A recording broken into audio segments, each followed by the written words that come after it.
કે આપણે ડિમ્પલનું એક્ઝામ્પલ લઈએ તો કવિ હિતેન આનંદપરે કેટલું સુંદર વાત લખી કે ગાલ પર ખંજનો હતા હશે એ તમારા ટેરવાનો સ્પર્શ છે. કે અહીંયા થોડા ડિમ્પલ હોય, એ તો તમારા ટેરવાનો સ્પર્શ છે એટલે અહીંયા ડિમ્પલ પડ્યા. મુકુલ ચોકસી જે ડૉક્ટર છે, સાયકેટ્રિસ્ટ છે સુરતના, એમણે તો કેટલું સરસ લખ્યું કે પ્રેમ એટલે કે સાવ ખુલ્લી આંખોથી થતો મળવાનો વાયદો, સ્વપ્નમાં પડાય એવો કાયદો. પ્રેમ એટલે કે તારા ગાલોના ખાડામાં ડૂબી જતા મારા 84 લાખ વાણોનો કાફલો. તો જેમાં મારા 84 લાખ જન્મ અવતાર ડૂબી જાય એવા ગાલના ખાડા. અને આપણે એનાટોમીમાં શું ભણીએ? Dimple is a defect between two heads of zygomaticus major. એટલે કવિ માટે જે સુંદરતા છે એ આપણા માટે એનોમલી છે. અને સદભાગ્યે એ લોકો ખાલી ગાલના ખંજનો વિશે વર્ણન કરીને છટકી જાય છે. આપણને એ ડિમ્પલ પછી પોસ્ટ એનલ ડિમ્પલ, સેક્રલ ડિમ્પલ એ દેખાય.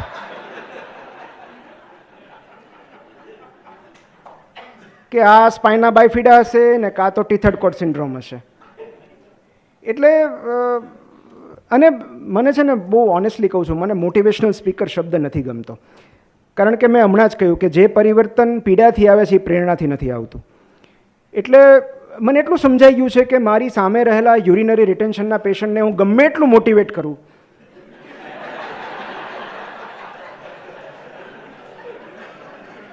come on 50 ml, come on, you can do it, at least few drops. પણ એવું નથી થતું. મને ખબર છે કે મારે એને કેથેટરાઇઝ કરવું પડશે. તો મને એવું આ એક લેખકના કર્મમાં પણ એવું સમજાણું છે કે મોટિવેશનથી કોઈનામાં બદલાવ નથી આવતો. જ્યાં સુધી વ્યક્તિ પીડા અનુભવતી નથી, એમાંથી પસાર નથી થતી, ત્યારે એ બદલાય છે. તો એટલે અને આમાં કેવું હોય કે આપણે, હું એ વાત પછી કરું, હું પહેલાં મને એક વધારે હળવી વાત યાદ આવે છે કે આપણે ઘણા બધા એબ્રિવિએશન્સ યુઝ કરતા હોઈએ મેડિકલ પ્રેક્ટિસમાં. અને આની શરૂઆત ક્યારથી થઈ? તો અમારી એક સાયકેટ્રીમાં ટર્મ હતી અને અમારા પંચાલ સાહેબ, તમે ઓળખતા હો તો, ભાવનગરના પંચાલ સર એટલે વેરી વેરી રિસ્પેક્ટેડ નેમ અને બહુ સિનિયર, બહુ નોલેજેબલ. એટલા બધા નરમ વ્યક્તિ કે એ હસે પણ એવી રીતે કે જાણે હાસ્યને વાગી ન જાય એમ.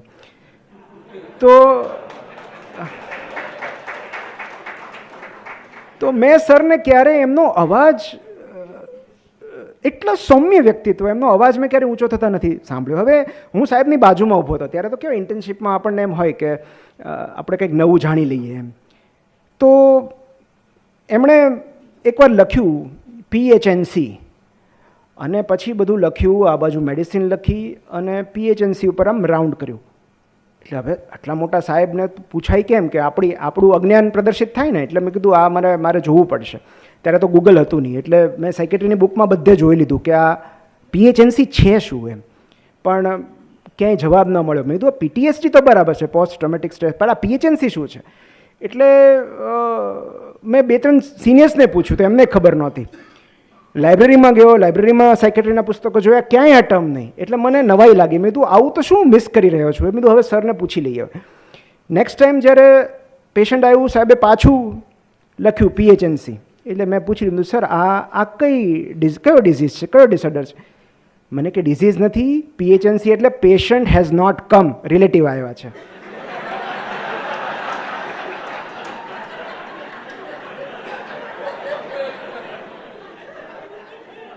આ એકવાર આ ગૂઢ રહસ્ય સમજાઈ ગયું પછી ઘણું બધું સમજાઈ ગયું. પછી એકવાર સાહેબે લખ્યું PCA, પછી મેં પૂછી જ લીધું. મેં કીધું હવે ચોપડા જોવા ન જો. મેં કીધું આ સાહેબ પેશન્ટ કેમ અલોન. અને પછી તો અમારે સાહેબ હોય તો અમારે એક એપી હતા અને આમ ગાર્ડિંગ રિજિડિટી હોય ને, તો આમ પેટ ઉપર હાથ રાખીને કે SBI. હવે પછી મેં સિનિયરને પૂછ્યું, મેં તો SBI એટલે સમથિંગ બેડ ઇનસાઇડ.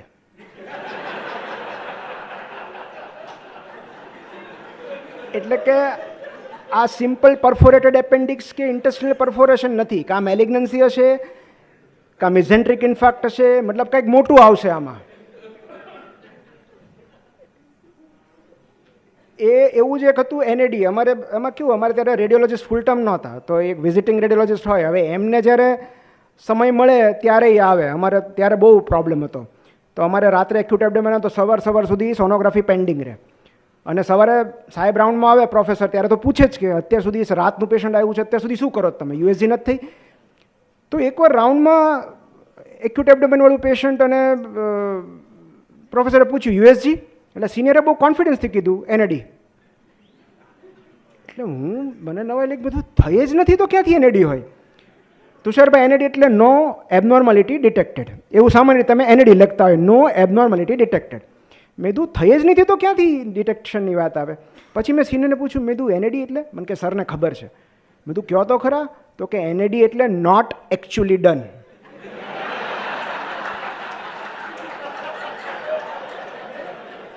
પેશન્ટની સામે થયું નથી એવું તો કહેવાય નહીં કે નથી થઈ સોનોગ્રાફી. એટલે જ્યારે પછી મને ખબર પડી કે તમે જ્યારે રિપોર્ટ વગર એનએડી કહો ને,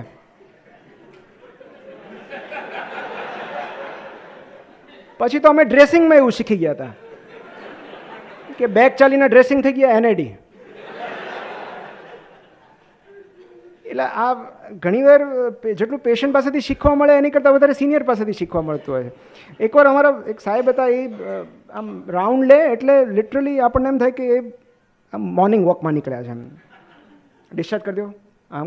એટલે આમ એકદમ ક્વિક ડિસિઝન એમ. તો એમાં એક ક્રોનિક પેશન્ટ હતું, ક્રોનિક ફિમેલ પેશન્ટ, જે 15-20 દિવસથી વોર્ડમાં હતું. અને રોજ સાહેબ એમ કે આને હજી રાખો, આને રાખો, આને રાખો હજી. એક દિવસ અચાનક સાહેબ એને જોયે ને શું થયું, આ ડિસ્ચાર્જ. મેં કીધું સર તમે તો હમણાં સુધી તો કહેતા હતા કે રાખવું છે. પછી સાહેબે એનું રહસ્ય મને કીધું. મને કે તમે જોયું આજે એણે લિપસ્ટિક કરી છે.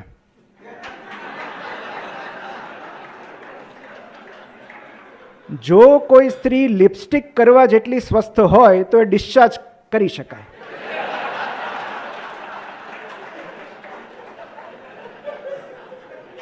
પછી અમે એને લિપસ્ટિક સાઇન કહેતા કે લિપસ્ટિક સાઇન પોઝિટિવ, મતલબ જે દિવસે સ્ત્રી અરીસામાં જુએ હવે નોર્મલ છે.